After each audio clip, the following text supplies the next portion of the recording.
See what? Okay, so what we're doing today is, you can see,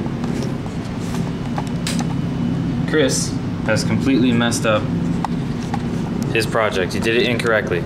So he chose it so that his sequence is in 4:3 widescreen instead of anamorphic, even though he shot on anamorphic. So when he goes to export his film, it's going to come out as a 4:3 widescreen with black bars on top and bottom, and he won't be able to make an anamorphic DVD, etc., because he's retarded. So what we're going to do today is I'm going to fix it. I researched this all yesterday trying to figure it out for him. So take a look at this. What we're going to do, for those of you who may need to do this in the future. Wow, it's almost like it's the point of having a student video center. So let me get this straight. Some idiot broke the camera and the mentors are getting in trouble for it? I guess, yeah. Because they didn't check to make sure it was good when it came in. Does that make you full of rage? Well, yeah, I mean, it's kind of irritating, but I mean, at least I have some friends here who have equipment and stuff, so if I need to use stuff, they'll be able to do it. They'll be able to help. If they want. I don't see why they wouldn't. Alright, so let's get back to what we're doing here. Alright, so the first step that you need to take, alright, is go into your browser here. Alright, so when you're in your browser, check the sequence that you want. Chris didn't name his sequence for some reason, and we'll change it to anamorphic. So now, by changing this to anamorphic, what happened was it distorted the 4:3, changed the 4:3 to anamorphic, but stretched out the footage. So what we need to do is we're going to come down to the timeline, do Apple A to select all for all of you who, oh no, hold on. Alright, so Apple A, so we've selected it. So then we'll control click, since I'm using my hands here. Chris, can you press control? Can you press control? Just press control, hold it down. Alright, great. So now what we want to choose in here is remove attributes. So there we go. So we get this neat little thing. And what we want to choose is, the problem here is distort. Now you want to be careful not to choose any of these other options. Why isn't it choosing it? Just let go of the distort, you idiot. You fool!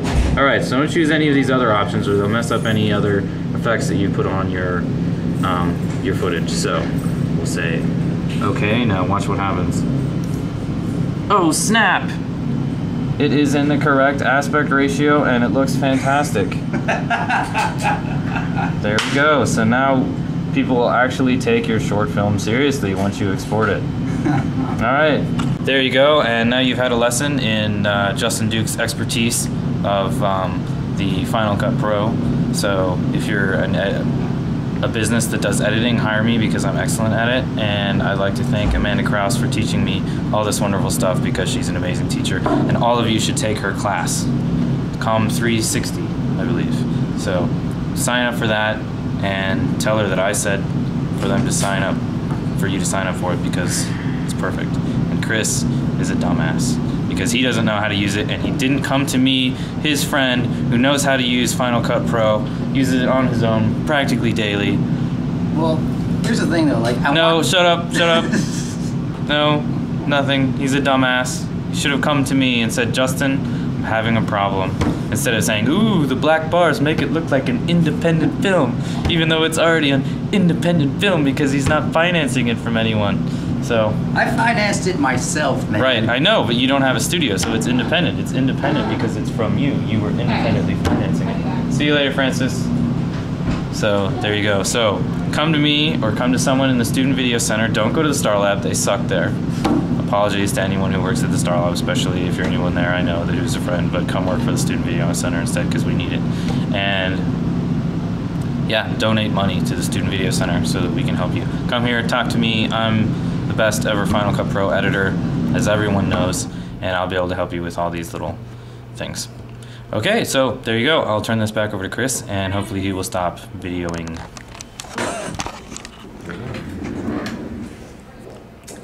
That was Justin's amazing tutorial on how to fix aspect ratios. I feel like I should blog about something.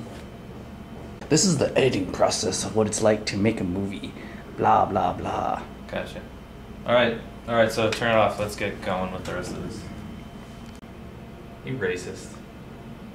White people are colorblind. Chris is a racist a-hole. Well, he doesn't even know, and then he gets upset with us for not understanding the accents of the different Asian accents, even though he can't tell the difference between a New York accent and a Boston accent or a Southern accent, and he doesn't know any of the different accents that are in England.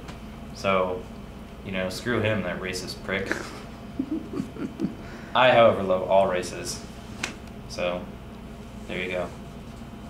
Can you also explain what it was like being 16 years old? Because the 16-year-old version of Justin Duke is really cool. I think a lot of people know what it's like to be 16. It wasn't all that. Alright, enough. If you zoom in, if people who are watching this carefully, if you watch Justin's beard, you notice that, like, from this angle here, he looks a bit like a Jedi.